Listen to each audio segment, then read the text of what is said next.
Hey everyone, welcome back and happy Wednesday.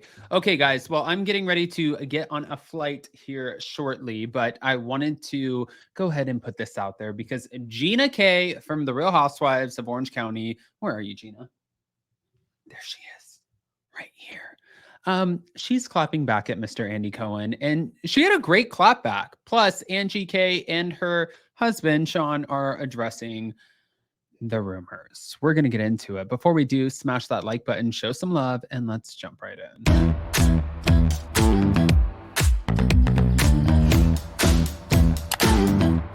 Cause no one can do it like we do it, like we do it, like we do it. Cause no one can do it like we do it, like we do it, like we do it. All right, guys. So I wanted to start with this, and thank you to Reality Blurb for mentioning it all. But Gina clapped back at Andy Cohen after Watch What Happens Live. And this was a moment where he insinuated that she had the cheapest house on the cast. Now, she's 39 years old, and she challenged Andy's unkind comment and claimed that two of her castmates don't even own their own homes, which would be Shannon and also Jennifer Pedranti. On the recent episode of Watch What Happens Live, Heather Dubrow was asked which castmate would receive the least amount of money from the sale of their home, and Heather declined to answer that question, calling it mean. At this point, Andy suggested that the answer is probably Gina because she owns a casita.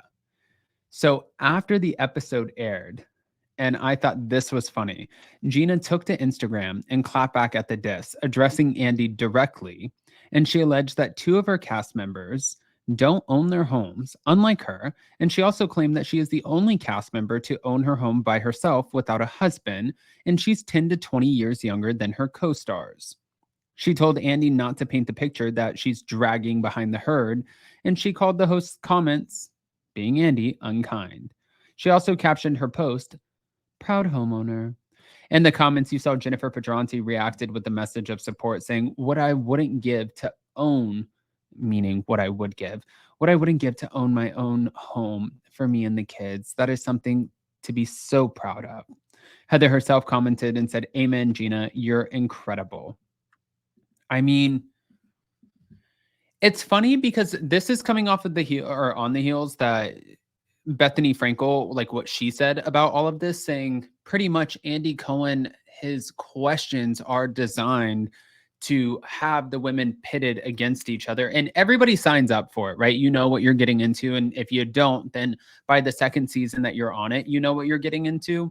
But I do feel like it is like kind of what Bethany said. It's a zero-sum game of kill or be killed, and you're put into a situation where there's like, oh, here's the shady whale. Oh, hey, Shady Whale, how's it going? And it's not Andy Cohen. And Shady Whale's like, "Heather, we want to know which of your castmates would make the least amount of money on the sale of their home." Okay. Like, can you imagine if I was just like, "Oh, here comes Shady Lisa Barlow. Shady Lisa Barlow, what do you have to say, Shady Lisa Barlow?" "Adam, which one of these YouTubers do you think is the worst?" It totally, like, you get it or no? If you don't, I understand. I get it. But Gina clapping back in the way that she did and not showing fear out of clapping back, I mean, could she get in trouble for it? Maybe. Are you supposed to go against the boss? Probably not. But I do commend her a lot for being able to do it. But hold on. We got to move on. So now, Angie. Angie Catania and her husband, Sean, have addressed the affair rumor, and Angie is doubling down on Meredith's fake and rented life claim and shares where she stands with Mary and Monica. Okay. Angie Catania was featured on Tuesday night's Watch What Happens Live, where she and her husband, Sean, addressed a rumor claiming he's been cheating on her by engaging in same-sex relationships behind her back. After newbie Monica Garcia brought up the rumor on the latest episode of The Real Housewives of Salt Lake City, Angie and Sean clapped back as Angie explained why she isn't convinced that Lisa Barlow and Meredith Marks' truce will last, and offered an update on where she stands with both Monica and Mary. "I'm always inclusive. I'll always extend the invite. I did my best. I tried multiple times through the season, but I didn't really feel like I made any headway with Mary." I mean, to be fair, at this point, Mary's looking at all of you like, "I don't give a shit. I don't know why I'm here. I don't like any of you guys. I think your necklace is too chunky. I think that you're eating too much. I think that you have a bobblehead. I think that you are a little girl. And it's like, I'm kind of with Angie on this. Like, I wouldn't even extend the invite to be friends anymore at this point. I would just be like, she doesn't want to be here and I don't want to be here with you. And that's okay. Sometimes people just don't jive. Just why are you collecting the paycheck? Why do you get to collect the paycheck if you don't want to be there? I don't get that. But wait. And in the months since, they have absolutely not gotten any closer. I don't know how to connect with Mary. I've told her how good she looks. I've complimented her on her fashion, her hair, her makeup, and I've still gotten nowhere. So I tried. On the live broadcast of Watch What Happens Live, Angie confirmed that she's equally distant with Monica. It's what it looks like in this last recent episode, talking about the dynamic. It's not good. She's not trustworthy. It's not friendship, and it never was, apparently. Angie was then asked to defend, saying Meredith's store is covered in cobwebs.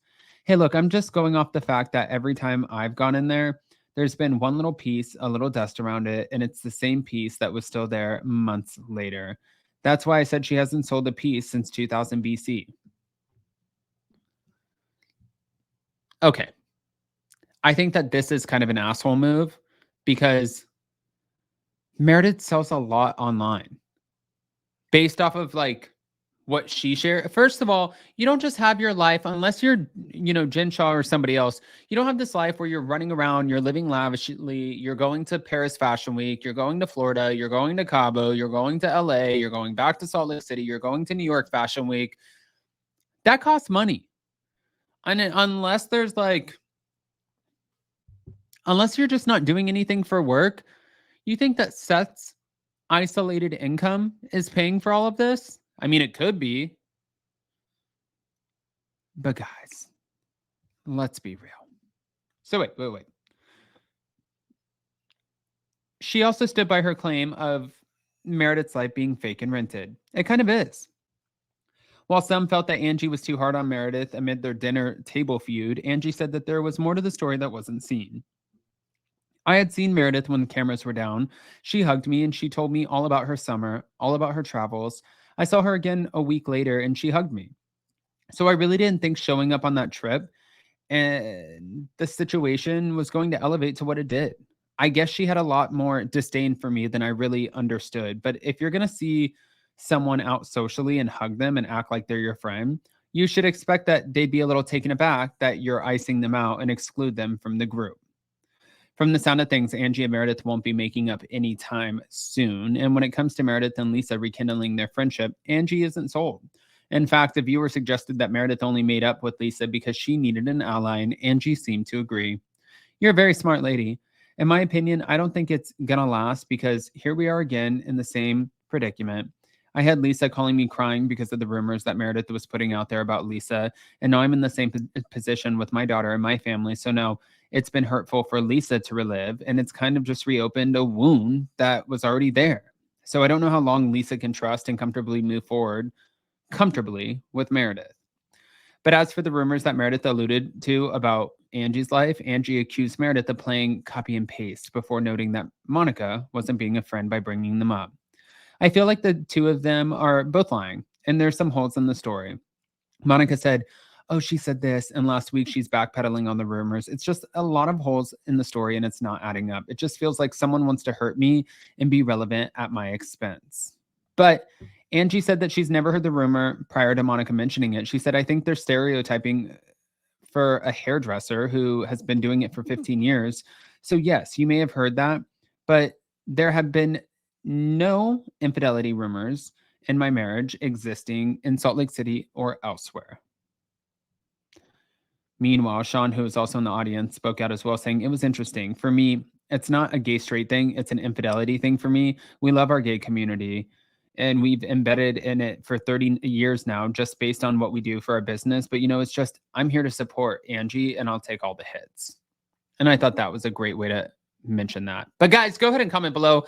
Let us know what you think. And more importantly, before you go, smash that like button, show some love, and we'll see you next time.